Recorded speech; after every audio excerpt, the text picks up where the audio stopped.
E olha essa notícia, hein? A cúpula do Partido Liberal disse que o senador Marcos Pontes não tem apoio partidário para se candidatar à presidência do Senado. E segundo a Folha de São Paulo, inclusive, a situação de Marcos Pontes se complicou depois dele ter justamente respondido, né, publicamente às críticas do ex-presidente Jair Bolsonaro. O ex-presidente disse o seguinte, durante uma entrevista, que Marcos Pontes não tem chance alguma de vencer a disputa na Casa Alta.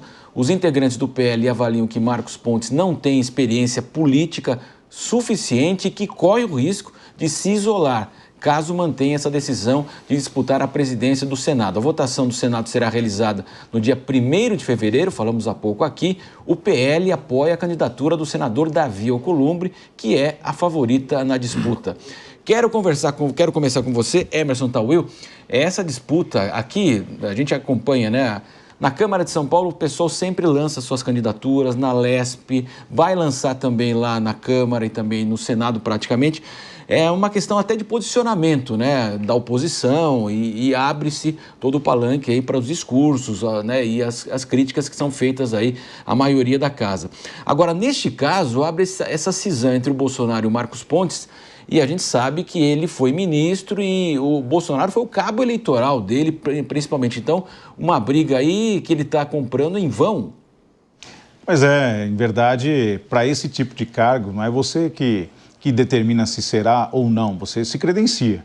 E quem determina é o grupo. O Marcos Pontes tem a livre iniciativa de se declarar candidato ao cargo ali da própria Câmara, do Senado, como qualquer outro bem disse. Mas, em verdade, o Jair Bolsonaro não está errado. Ele é uma andorinha só, que vai voar sozinha, e, infelizmente, não terá o apoio da maioria. Porque ali é uma regra que existe. Isso aí, em verdade, todos sabem disso. Se você está dentro da regra, sabe, são os articuladores. É o pessoal que trabalha atrás das cortinas, podemos dizer assim, que vai fazer toda a parte elaborativa ali, de captar os votos, de determinar quais são os acordos. Literalmente, é o balcão de negócios, em que se debate quais serão os prós e os contras, e, ao final, o denominador comum é nomeado eleito aquele fulano de tal ou cicrano. Então, via de regra, saem 2 nomes ali, mas a casa já sabe provavelmente quem será o vencedor. E aí precisa se credenciar, não é só se habilitar. São regras que fazem parte ali do parlamento, que infelizmente Marcos Pontes acabou queimando largado e ainda teve a crítica de Jair Bolsonaro, seu maior cabo eleitoral, que infelizmente isso acaba também trazendo um desgaste desnecessário, já queimando a largada, como a gente disse aqui, e isso infelizmente não terá um final. Do meu ponto de vista, Marcos Pontes será uma andorinha só, que não fará verão algum. E recebeu também muitas críticas dentro do próprio PL, Diogo da Luz, e a gente observou na Câmara, né? O Senado a questão mais tranquila, mas houve uma disputa e aquele que não era o principal, né? Acabou sendo o principal, que vai ser o Hugo Mota. Então a gente observa que não adianta, são 513 deputados. Você imagina você fazer uma concordância ali, uma candidatura, uma maioria dentro de 513 deputados. Então não dá para você agir sozinho numa hora dessa, né? Pois é, uma discussão política de acertos e arranjos entre contrários, sem dúvida alguma. Agora, não dá para reclamar do Marcos Pontes, porque quem conhecia minimamente ele sabia que ele é assim. Ele é um astronauta, um lobo solitário, ou um astronauta solitário, não sei como pode se dizer. Eu vou contar uma coisa para vocês. Dia 18 de novembro, por volta das 20 horas da noite, eu estive numa reunião com o Marcos Pontes, numa discussão sobre uma nova entidade de segurança aeronáutica. Ele falou textualmente, contando diversas passagens da vida dele. Eu tenho 2 destinos ainda a cumprir. Um, ser presidente da República. O segundo, voltar para o espaço, talvez até indo para Marte. Ou seja, é uma pessoa completamente diferente do padrão. Você não pode chamar ele de político e achar que ele ia se servir a grupos políticos. Quando Bolsonaro resolveu apoiá-lo para candidato ao Senado, depois de tê-lo como ministro por todos os 4 anos, ele deveria ter percebido como era Marcos Pontes. Marcos Pontes sempre vai ser um idealista e assim ele vai caminhando na vida dele. Creio que a missão de presidente vai ser muito difícil dele cumprir, justamente por não ter esses acordos políticos. Mas querer que ele se submetesse o seu voto para fazer o arranjo, ele jamais faria isso. José Milagre, então fica mais fácil ele ir para Marte, né?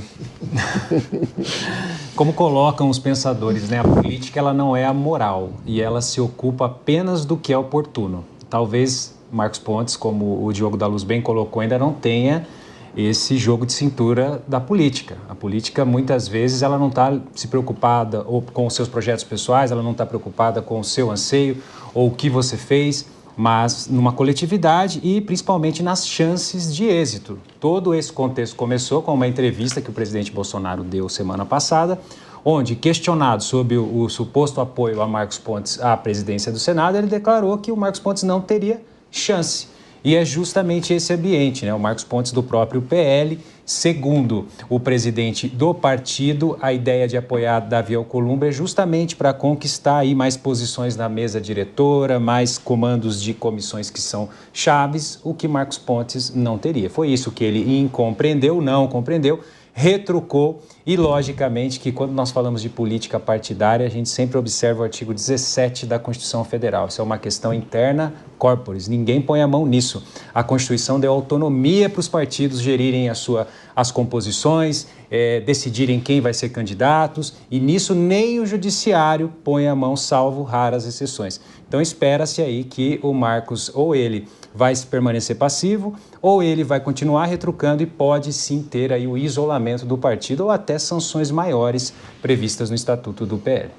Agora, como disse, né, Rodolfo Maris, o próprio Diogo da Luz, ele tem a prerrogativa de se candidatar. Ele tem isso, quer dizer, ele não é proibido de fazer isso. Claro que, como disse o Milagre, né, dentro dessa questão política, né, da conversação, das questões que são envolvidas num momento como esse, na discussão de uma candidatura, você acaba, evidentemente, aquelas que têm mais chances são colocadas e aglutinam, né, o apoio. Mas ele tem todo o direito também de ser candidato.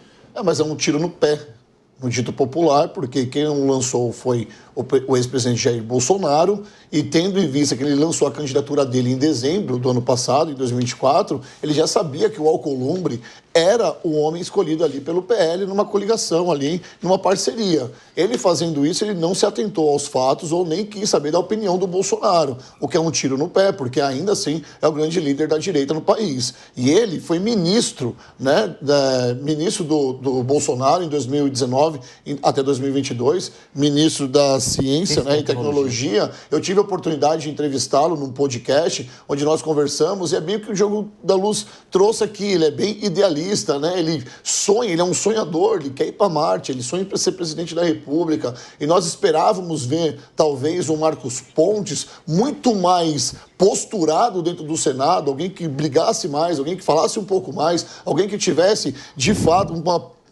por menor que fosse, uma notoriedade dentro do Senado. Aí vem ele se candidatar, contrapondo as vontades do PL. Isso é muito ruim para a candidatura dele e para a carreira política dele.